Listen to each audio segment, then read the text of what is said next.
CBI జగన్కు ఒక shock ఇచ్చిందనే వార్తలు వస్తున్నాయి. ప్రధానంగా తెలుగుదేశం మీడియా దీన్ని హైలైట్ చేస్తూ రాసింది.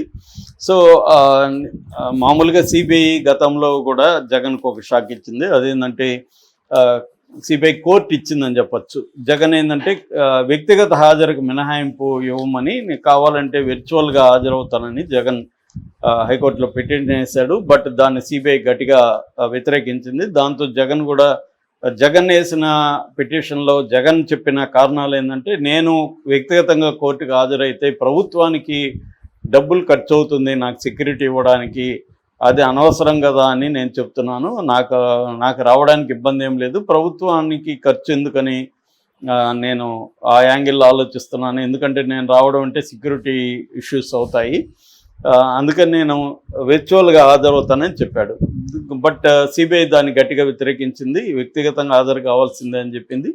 దాంతో జగన్ ఆ పిటిషన్ని కోర్టులో విచారణ జరగడానికి ముందే విత్డ్రా చేసుకొని నేను వస్తానని చెప్పాడు. సో కాబట్టి ఇప్పుడు జగన్ వ్యక్తిగతంగా పిలిచినప్పుడు రావాల్సిన పరిస్థితి అయితే జగన్కి ఏర్పడింది. ఆ రకంగా జగన్కి ఇబ్బందికరమని చెప్పచ్చు.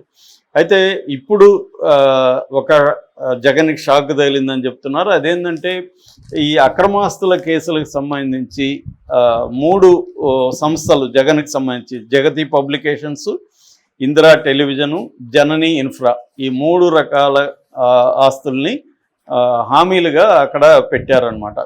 సో ఇవి ఫ్రీజ్ అంటారు. అంటే దీంట్లో లావాదేవీలు కానీ మార్పులు కానీ జరగడానికి వీల్లేదు.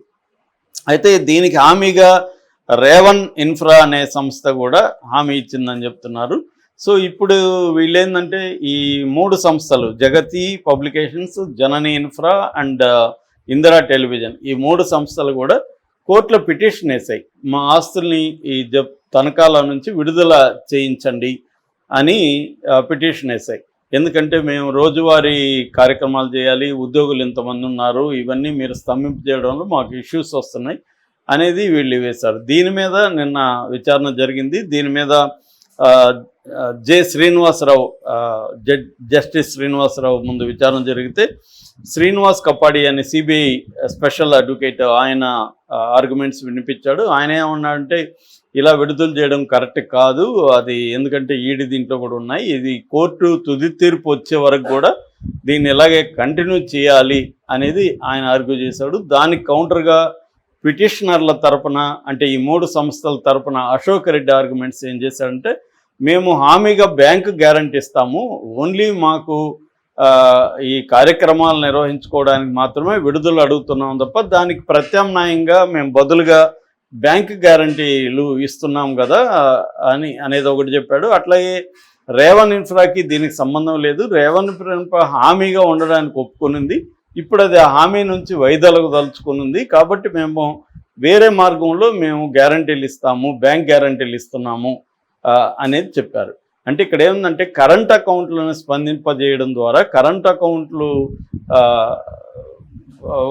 ఒక ఫ్రీజ్ అయిపోవడం ద్వారా శాలరీలు ఇవ్వడం కానీ అన్ని రకాలుగా వాళ్ళకి ఇబ్బంది అవుతుంది. రేపొద్దున వాళ్ళకి అకౌంటింగ్లో ప్రాబ్లము, ఇన్కమ్ ట్యాక్స్ ఫైలింగ్లో ప్రాబ్లం, ఇవన్నీ రకరకాల ఇష్యూస్ వస్తున్నాయి. కాబట్టి విడుదల చేయమని, దీనికి బదులుగా బ్యాంక్ గ్యారంటీ తీసుకోమని అడుగుతున్నారు. దీనికి ఇప్పటికిప్పుడే దీన్ని షాక్ అని చెప్పలేం. అంటే సిబిఐ గట్టిగా వ్యతిరేకిస్తుంది జగన్ కంపెనీలు వేసిన పిటిషన్ని. ఆ మేరకే షాక్ ఇది. ఎందుకంటే సిబిఐ కోర్టు దీని మీద నిర్ణయం తీసుకొని కానీ ఈ 3 కంపెనీలు వేసిన పిటిషన్లు కొట్టేస్తే అప్పుడు జగన్కి షాక్ అని మనం క్లియర్గా చెప్పచ్చు.